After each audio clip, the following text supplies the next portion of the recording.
Friends, this is Shivamurthy. I welcome you all to Shivamurthy's Academy. Today I am going to start English lesson from First Language English, 10th Standard, State Syllabus, 7th Lesson, The Girl Who Was AnneFrank by Louis de Jong.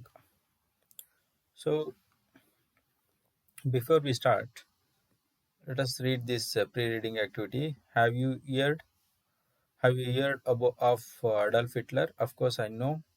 I think you all heard about Adolf Hitler. Adolf Hitler ಯಾರು ಅಂತ ನಿಮ್ಗೆ ಗೊತ್ತಿರುತ್ತೆ.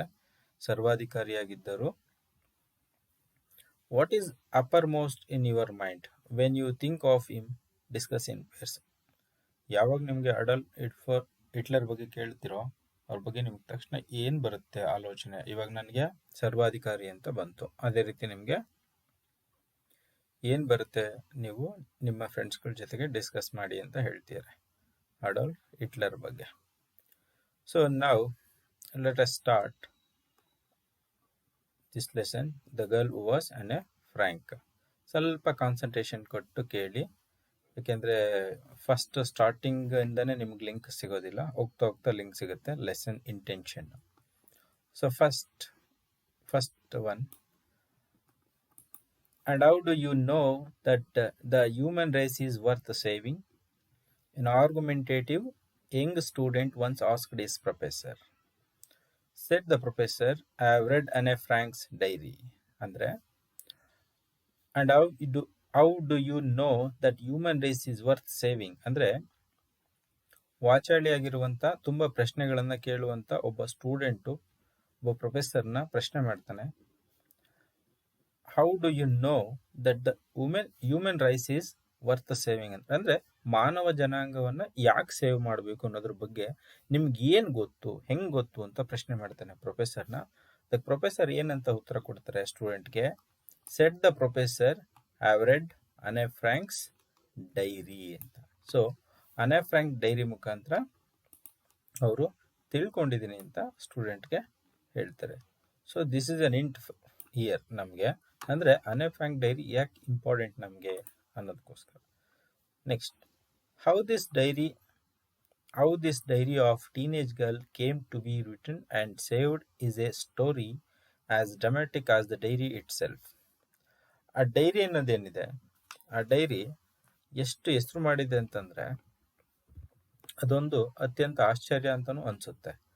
How this diary of teenage girl, ಚಿಕ್ಕ ಹುಡುಗಿ ಈ ಒಂದು ಡೈರಿನ ಬರೆದಿರುವಂಥದ್ದು ಮತ್ತೆ ಅದನ್ನ ಕಾಪಾಡ್ಕೊಂಡಿರುವಂಥದ್ದು ಇದೆಯಲ್ಲ, ಅದೇ ಒಂದು ಸ್ಟೋರಿ, ಅದೇ ಒಂದು ಕತೆ. No one foresaw the tremendous impact that the small book would have, not even her father who had it published after Anne's death in a Nazi concentration camp. ಅಂದರೆ ನೋ ಒನ್ ಫೋರ್ಸಾ ಅಂದ್ರೇನು? ಭವಿಷ್ಯ ಅಂದರೆ ಮುಂದೆ ಈ dairy ಇಷ್ಟೆಲ್ಲ ಕೆಲಸ ಮಾಡುತ್ತೆ, ಇದರಿಂದ ಎಷ್ಟೆಲ್ಲ ಪರಿಣಾಮ ಆಗುತ್ತೆ ಅನ್ನೋದು ಯಾರಿಗೂ ಗೊತ್ತಿರಲಿಲ್ಲ, ಯಾರು ಕಂಡ್ಕೊಂಡಿರಲಿಲ್ಲ ಅಂತ ಹೇಳ್ತಾರೆ. ದ ಟ್ರೆಮೆಂಡಸ್ ಅಂದರೆ ತುಂಬ ಒಂಥರ ಪ್ರಚಂಡವಾದಂತಹ, ಒಂಥರ ಭಾರಿ ಪರಿಣಾಮ ಬೀರದಂಥ ಒಂದು ಡೈರಿ ಇದು. That the small book would have not even our father, ಆಕೆ ತಂದೆಗೂ ಸಹ ಗೊತ್ತಿರಲಿಲ್ಲ ತನ್ನ ಮಗಳು ಬರೀತಿರುವಂಥ ಈ ಡೈರಿ ಈ ಪ್ರಪಂಚದಲ್ಲಿ ಅಷ್ಟೊಂದು ಹೆಸರು ಮಾಡುತ್ತೆ, ಮತ್ತು ಅದರಿಂದ ಇತಿಹಾಸದ ಕೆಲವು ಘಟನೆಗಳು ತಿಳಿದು ಬರುತ್ತೆ ಮಾನವ ಜನಾಂಗದ ಬಗ್ಗೆ ಅಂತ ಹೇಳಿ. And who had published after Anne's death in a Nazi concentration camp. Anne Frank ಸತ್ತ ನಂತರ ಆಕೆ ತಂದೆ ಈ ಒಂದು ಡೈರಿನ ಪಬ್ಲಿಷ್ ಮಾಡ್ತಾನೆ. ಅವನಿಗೂ ಕೂಡ, ಅಂದರೆ ಪಬ್ಲಿಷ್ ಮಾಡೋದನ್ನು ಕೂಡ ಮುಂಚೆನೆ ಅದನ್ನ ಅದ್ರ ಭವಿಷ್ಯನ ತಿಳ್ಕೊಳಕ್ಕಾಗಿರೋದಿಲ್ಲ, ಇದು ಈ ಡೈರಿ ಇಷ್ಟೊಂದು ಪರಿಣಾಮ ಬೀರುತ್ತೆ ಅಂತೇಳಿ. So how this diary of teenage girl came to be written and saved is a story as dramatic as the diary itself. Dairy ನಮಗೆಲ್ಲ ಒಂಥರ ಆಶ್ಚರ್ಯವಾದಂಥ ಕೆಲವು ಸತ್ಯ ಘಟನೆಗಳನ್ನೆಲ್ಲ ನಮ್ಗೆ ಯಾವ ರೀತಿ ತಿಳಿಸ್ಕೊಡುತ್ತೋ ಅದು ಹೆಸರು ಆ ಹುಡುಗಿ ಬರೆದಿರೋದು ಕೂಡ ಒಂದು ಆಶ್ಚರ್ಯ ಅಂತ ಅನಿಸುತ್ತೆ. So no one foresaw the tremendous impact that the small book would have not even her father. ಆ ಒಂದು ಸಣ್ಣ ಪುಸ್ತಕ ಯಾವ ರೀತಿ ಪರಿಣಾಮ ಬರುತ್ತೆ ಮುಂದೆ ಅನ್ನೋದ್ರ ಬಗ್ಗೆ ಯಾರು ಕೂಡ ತಿಳಿದಿರಲಿಲ್ಲ. Who had it published after Anne's death in Nazi concentration camp. What is Nazi concentration camp? A prison consisting of a set of buildings inside a fence where political prisoners were kept in very bad condition. ಅಂದರೆ ಹಿಟ್ಲರ್ನ ಆಡಳಿತದಲ್ಲಿ Nazi concentration camp ಅಂತ create ಮಾಡಿರ್ತಿದ್ರು. ಅಂದರೆ ಸುತ್ತ ಬೇಲಿ ಇರುವಂಥ, ಮಧ್ಯದಲ್ಲಿ ಕೆಲವು ಕಟ್ಟಡಗಳಿರುವಂಥ ಜಾಗ. ಅಲ್ಲಿ ಪೊಲಿಟಿಕಲ್ ಪ್ರಿಸನರ್ಸ್ ಅಂದರೆ ರಾಜಕೀಯವಾಗಿ ಯಾರು ಹಿಟ್ಲರ್ನ ವಿರೋಧ ಮಾಡ್ತಾರೋ ಅವ್ರನ್ನ ಬಂಧಿಸಿ ಅರೆಸ್ಟ್ ಮಾಡಿ ಅಲ್ಲಿ ತೊಗೊಂಡೋಗಿ ಏನು ಮಾಡ್ತಿದ್ರು, ಇಡ್ತಿದ್ರು, ಮತ್ತೆ ಅವ್ರನ್ನ ಕೊನೆಗೆ ಸಾಯಿಸ್ತಿದ್ರು. ಸೊ ಅದು concentration camp. Next, The Diary of Anne Frank has now been published in 19 languages including German and has sold nearly 2 million copies. Nearly 2 million copies, made into a play by Francis Goodrich and Albert Hackett. It won the Pulitzer Prize for Drama, and in the 1956 to 1957 season alone played in 20 different countries to 2 million people. In London, it ran for nearly 6 months at the Phoenix Theatre. 20th Century Fox turned it into a film. So, the diary of Anne Frank has now been published in 19 languages including German. ಎಷ್ಟು languages ಅಲ್ಲಿ ಅನೆ Frank dairy publish ಆಗಿದೆ? 19 languages ಅಲ್ಲಿ including German language. ಯಾಕೆ ಇಲ್ಲಿ including German language ಅಂತ ಹೇಳ್ತೀರಿ?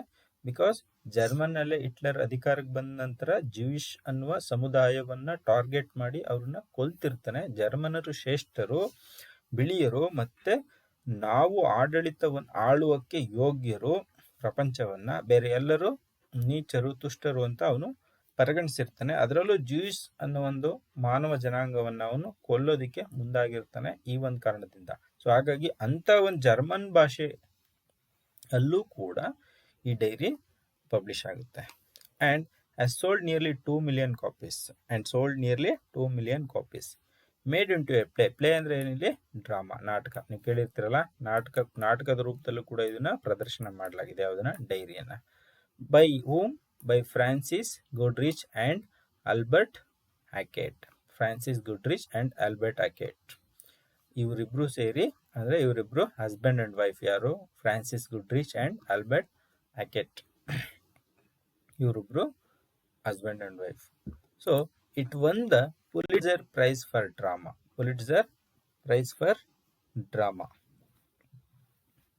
ಯಾವ ಪ್ರೈಸ್ನ ಗೆದ್ಕೊಂಡಿದೆ ಇದು? Anne Frank diary Pulitzer Prize for Drama. And in the 1956 to 1957 season alone, ಅಂದರೆ ಒಂದು ವರ್ಷದ ಅವಧಿಯಲ್ಲಿ ಆ ನಾಟಕ it played in 20 different countries to 2 million people. ಒಂದು ವರ್ಷದ ಅವಧಿಯಲ್ಲಿ ಸುಮಾರು 20 ಬೇರೆ ಬೇರೆ ದೇಶಗಳಲ್ಲಿ ಈ ನಾಟಕ ಪ್ರದರ್ಶನ ಆಗುತ್ತೆ. ಸುಮಾರು 2 million people ಇದನ್ನ ವಾಚ್ ಮಾಡ್ತಾರೆ, ಪ್ರದರ್ಶನವನ್ನ ನೋಡ್ತಾರೆ.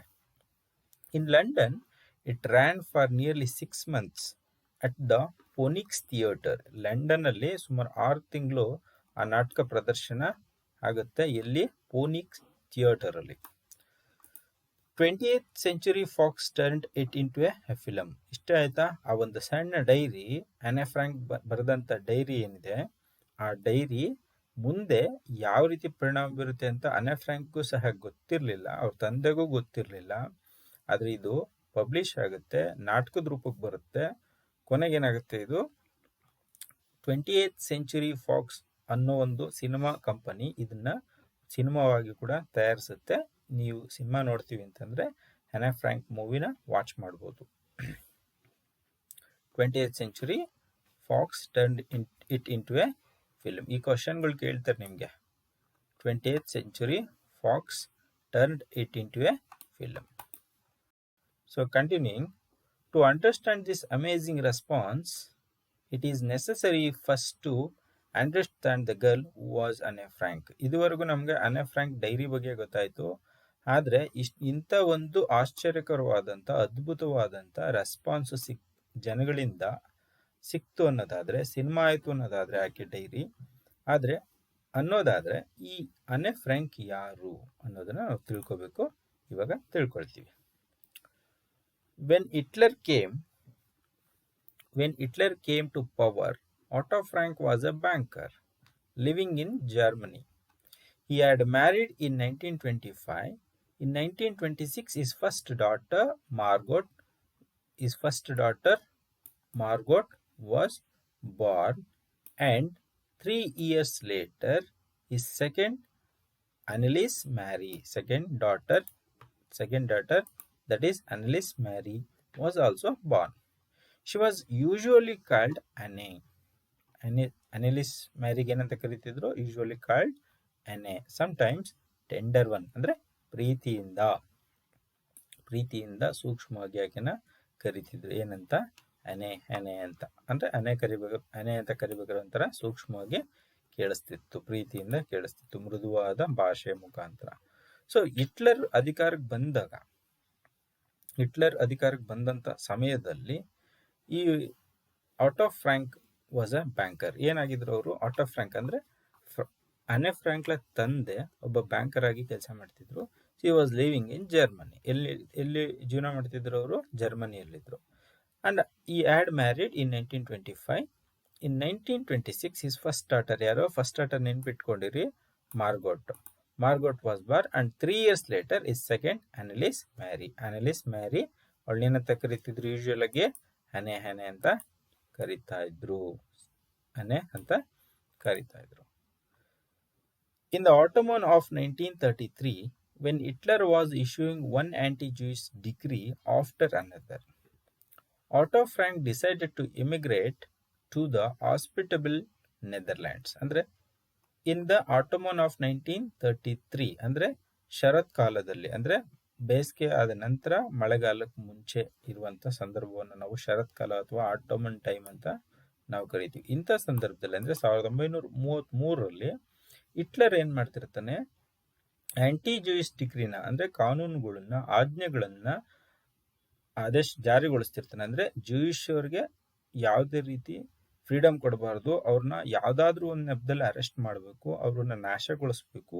ಇದಕ್ಕೆ ಸಂಬಂಧಪಟ್ಟಂಗೆ ಅವನೇನ್ ಮಾಡ್ತಿರ್ತಾನೆ? ಅವನ ಅಧಿಕಾರಕ್ಕೆ ಬಂದ ತಕ್ಷಣ ಒಂದ್ರ ಮೇಲೆ ಒಂದು ಡಿಗ್ರಿನ ಇಶ್ಯೂ ಮಾಡ್ತಿರ್ತಾನೆ. ಅಂದ್ರೆ ಏನು? ಕಾನೂನಿಗೆ ಸಂಬಂಧಪಟ್ಟಂತ ಆಜ್ಞೆಗಳನ್ನ ಕೊಡ್ತಿರ್ತಾನೆ. ಜೂಯಿಶ್ನ ಯಾವ್ದಾದ್ರು ರೀತಿಲಿ ಅರೆಸ್ಟ್ ಮಾಡಬೇಕು, ಅವ್ರನ್ನ ಶಿಕ್ಷೆಗೊಳಪಡಿಸ್ಬೇಕು, ಅವ್ರ ಒಟ್ಟಿನಲ್ಲಿ ಆ ಒಂದು ಜನಾಂಗವನ್ನ ನಾಶ ಮಾಡಬೇಕು ಅಂತ. So Otto Frank decided to immigrate to the hospitable Netherlands. ಎಲ್ಲಿಗೆ ಹೋದ್ರು ಅವರು? Hospitable Netherlands. ಅಂದ್ರೆ ಆಟೋ ಫ್ರಾಂಕ್ ಡಿಸೈಡ್ ಮಾಡ್ತಾರೆ, ಯಾವಾಗ ಜೂಯಿಶ್ ಜನಾಂಗಕ್ಕೆ ಜರ್ಮನಿಯಲ್ಲಿ ಸೇಫ್ಟಿ ಇಲ್ಲ ಅಂತ ಗೊತ್ತಾಗುತ್ತೋ, ಪ್ರೊಟೆಕ್ಷನ್ ಇಲ್ಲ ಅಂತ ಗೊತ್ತಾಗುತ್ತೋ, ಸೂಕ್ಷ್ಮಮತಿಯಾಗಿದ್ದಂಥ ಆಟೋ ಫ್ರಾಂಕ್ ಡಿಸೈಡ್ ಮಾಡ್ತಾರೆ ಟು ಎಮಿಗ್ರೇಟ್ ಟು ದ ಹಾಸ್ಪಿಟಬಲ್ ನೆದರ್ಲ್ಯಾಂಡ್ಸ್ಗೆ ನಾವು ಹೋಗೋಣ ಅಂತ ಡಿಸೈಡ್ ಮಾಡ್ತಾರೆ. ಆಟೋ ಫ್ರಾಂಕ್ ಡಿಸೈಡೆಡ್ ಟು ಎಮಿಗ್ರೇಟ್ ಅಂದ್ರೆ ಏನು? ಒಂದು ದೇಶ ಬಿಟ್ಟು ಮತ್ತೊಂದು ದೇಶಕ್ಕೆ ಹೋಗುವಂಥದ್ದು. ಸೊ ಈ started A small firm in Amsterdam. ಎಲ್ಲಿ? ಆಮ್ಸ್ಟರ್ಡ್ಯಾಮ್ ಅಲ್ಲಿ, ನೆದರ್ಲ್ಯಾಂಡ್ಸ್ ಅಲ್ಲಿ ಒಂದು ಸಣ್ಣ ಫರ್ಮ್ ನ ಶುರು ಮಾಡ್ತಾರೆ. ಫರ್ಮ್ ಅಂದ್ರೆ ಇಲ್ಲಿ ಕಂಪನಿ ಅಥವಾ ವ್ಯವಹಾರ ಸಂಸ್ಥೆ ಅಂತ ಅರ್ಥ ಬರುತ್ತೆ. He started a small firm in Amsterdam. Shortly before the outbreak of war, he took in a partner, Mr. Van Daan, a fellow refugee. ಅವ್ರ ರೀತಿಯಲ್ಲೇ ನೆದರ್ಲ್ಯಾಂಡಿಗೆ ಹೋಗಿದ್ದಂತ ಒಬ್ಬ ಆಶ್ರಯಾರ್ಥಿ, ಯಾರು? ರೆಫ್ಯೂಜಿ, ಮಿಸ್ಟರ್ ವ್ಯಾನ್ ಡಾನ್ ಏನ್ ಮಾಡ್ತಾರೆ ಅವರು? ತಕ್ಷಣ ಒಂದು ಯುದ್ಧ ಘೋಷಣೆ ಆದ ನಂತರ ಏನ್ ಮಾಡ್ತಾರೆ, ಆಗಕ್ಕೆ ಮುಂಚೆ ಏನ್ ಮಾಡಿರ್ತಾರೆ ಅವರು? ಈ ವ್ಯಾನ್ ಡಾನ್ ನ ಪಾರ್ಟ್ನರ್ ಆಗಿ ಅವರು ಸ್ಥಾಪನೆ ಮಾಡಿದಂಥ ವ್ಯವಹಾರ ಸಂಸ್ಥೆಗೆ ಸೇರ್ಪಡೆ ಮಾಡ್ಕೊಂಡಿರ್ತಾರೆ. ಸೊ ಔಟ್ ಬ್ರೇಕ್ ಅಂದ್ರೆ ಏನಿಲ್ಲಿ? ತಕ್ಷಣವಾಗಿ ಆರಂಭ ಆಗುವಂಥದ್ದು. ನಾವು ವಾರ್ ಬೇಕಾಯ್ತು ಅಂತ ಕೇಳ್ತೀವಲ್ಲ, ವಾರ್ ಔಟ್ ಬ್ರೇಕ್ ಆಯ್ತು ಅಂತೀವಲ್ಲ, ಆ ಥರ. And mostly they traded in spices. ಏನ್ ಟ್ರೇಡ್ ಮಾಡ್ತಿದ್ರು ಅವರು? ಏನ್ ವ್ಯಾಪಾರ ಮಾಡ್ತಿದ್ರು? ನೆದರ್ಲ್ಯಾಂಡ್ಗೆ ಹೋದು ನೆದರ್ಲ್ಯಾಂಡ್ ಅಲ್ಲಿ ಆಮ್ಸ್ಟರ್ಡಮ್ ಅಲ್ಲಿ ಒಂದು ಕಂಪ್ನಿ ತೆರೀತಾರೆ. ಅದಕ್ಕೆ ಮಿಸ್ಟರ್ ವ್ಯಾನ್ ಡಾನ್ ನ ಪಾರ್ಟ್ನರ್ ಆಗಿ ತಗೊಳ್ತಾರೆ, ಎ ಫೆಲೋ ರೆಫ್ಯೂಜಿ. ಅಲ್ಲಿ ಏನ್ ವ್ಯಾಪಾರ ಮಾಡ್ತಿದ್ರು? Auto Frank mostly they traded in species. Species ಅಂದ್ರೆ ಗೊತ್ತಲ್ಲ ನಿಮಗೆ, ಸಾಂಬಾರ್ ಪದಾರ್ಥಗಳು ಅಂತ. ನಾವು business was often slow. Business ಅಂತ ಏನು ಫಾಸ್ಟ್ ಆಗಿ ನಡೀತಿರ್ಲಿಲ್ಲ, ಯುದ್ಧದ ಸಂದರ್ಭ ಆಗಿತ್ತು, ಹಾಗಾಗಿ ಬಿಸ್ನೆಸ್ ತುಂಬಾ ಸ್ಲೋ ಆಗಿ ನಡೀತಿತ್ತು. Once Otto Frank was forced to ask his small staff to accept a temporary cut in their modest wages. ಅಂದ್ರೆ ಒನ್ಸ್ ಆಟೋ ಫ್ರಾಂಕ್ ಅಂದ್ರೆ ಒಂದ್ಸರಿ ಏನಾಗುತ್ತೆ, ವ್ಯಾಪಾರ ಚೆನ್ನಾಗಿ ಆಗ್ತಿರೋದಿಲ್ಲ, ಕಡಿಮೆ ಆದಾಯ ಇರುತ್ತೆ, ಹಾಗಾಗಿ ಆಟೋ ಫ್ರಾಂಕ್ ಅವನ ಸ್ಟಾಫ್ಸ್ಗಳ ಹತ್ರ ಅವನು ಹೇಳಲೇಬೇಕಾಗತ್ತೆ, ತಿಳಿಸ್ಬೇಕಾಗತ್ತೆ. ಏನಂತ, ನಿಮ್ಗೇನು ಸಂಬಳ ತಗೋತಿದ್ದೀರೋ, ಅಂದ್ರೆ ಒಂದು ಆವರೇಜ್ ಸಂಬಳ ತಗೋತಿದ್ದೀರೋ, ಸಾಧಾರಣವಾದ ಸಂಬಳ ತಗೋತಿರೋ, ಅದರಲ್ಲಿ ಸ್ವಲ್ಪ ಕಟ್ ಮಾಡಬೇಕಾಗತ್ತೆ, ನನ್ಗೆ ಅಷ್ಟೊಂದು ಕೊಡೋಕ್ಕಾಗೋದಿಲ್ಲ ಅಂತ ಅವ್ರಿಗೆ ತಿಳಿಸ್ತಾನೆ. So once Otto Frank was forced to ask his small staffs ಅಂದ್ರೆ ತುಂಬಾ ಜನ ಇರಲಿಲ್ಲ ಅಂತ, ಕಡಿಮೆ ಸ್ಟಾಫ್ಸ್ ಇದ್ರು ಅಂತ, to accept a temporary cut in their modest wages. Temporary ಅಷ್ಟೇ, ಸಂಪೂರ್ಣವಾಗಿಲ್ಲ, ಟೆಂಪ್ರವರಿ ಆಗಿ ಸ್ವಲ್ಪ ಕಟ್ಸ್ ಇರುತ್ತೆ, ಅಂದ್ರೆ ಕಡಿಮೆ ಕೊಡ್ತೀವಿ ಅಂತ. ಈ ಕೊರೋನಾದಲ್ಲೆಲ್ಲ ನೋಡಿದಿರಲ್ಲ ನೀವು, ಕೊರೋನಾದಲ್ಲಿ ಏನಾಗ್ತಿದೆ, ತುಂಬಾ ಜನಗಳಿಗೆ 50% ಸ್ಯಾಲ್ರಿ ಕೊಡ್ತಾರೆ, 30% ಸ್ಯಾಲ್ರಿ ಕೊಡ್ತಾರೆ, ಈ ತರ ಆಗ್ತಿದೆಯಲ್ಲ, ಆ ತರ ಸಂದರ್ಭ. No one left. ನೋಡಿ, ಸಾಮಾನ್ಯವಾಗಿ ಏನಾಗುತ್ತೆ, ಪೂರ್ತಿ ಸಂಬಳ ಕೊಡಕ್ ಆಗ್ತಿಲ್ಲ ಈ ಕಂಪ್ನಿಗೆ ಅಂತ ಗೊತ್ತಾದಾಗ ಏನಾಗ್ತಾರೆ, ಸಾಮಾನ್ಯ ಕೆಲಸ ಬಿಟ್ಟು ಹೋಗ್ಬಿಡ್ತಾರೆ ಎಂಪ್ಲಾಯೀಸ್ಗಳು. ಬಟ್ ಇಲ್ಲಿ ಏನಾಗುತ್ತೆ, ಯಾರು ಬಿಟ್ಟು ಹೋಗೋದಿಲ್ಲ ಕೆಲಸನ. No one left. They all liked his warm personality. ಯಾಕೆ ಬಿಟ್ಟು ಹೋಗ್ಲಿಲ್ಲ ಅಂದ್ರೆ, they all liked his warm personality, ಅಂದ್ರೆ ತುಂಬಾ ಮಮತೆಯಿಂದ, ಪ್ರೀತಿಯಿಂದ ಆತ ಆಟೋ ಫ್ರಾಂಕ್ ತನ್ನ ಎಂಪ್ಲಾಯೀಸ್ಗಳನ್ನ ಟ್ರೀಟ್ ಮಾಡ್ತಿದ್ದ, ನೋಡ್ಕೊಳ್ತಿದ್ದ, ಈಕ್ವಾಲಿಟಿ ಇತ್ತು, ಹಾಗಾಗಿ ಅವನ ಪರ್ಸನಾಲಿಟಿ ಇಷ್ಟಪಡ್ತಿದ್ರು ಅವನ ಜೊತೆ ಕೆಲಸ ಮಾಡುವಂತ ಎಂಪ್ಲಾಯೀಸ್ಗಳು, ಹಾಗಾಗಿ ಯಾರು ಕೆಲಸ ಬಿಟ್ಟು ಹೋಗೋದಿಲ್ಲ. And they admired is courage.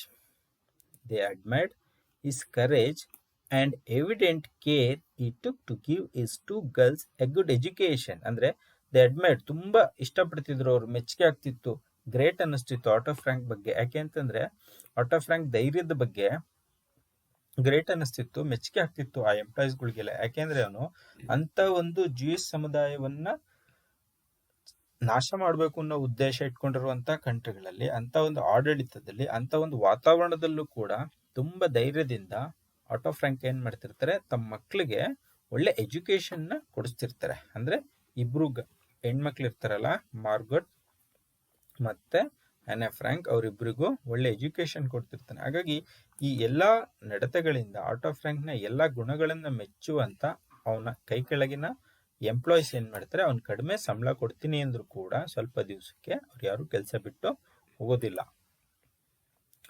As a pupil, Anne was not particularly brilliant.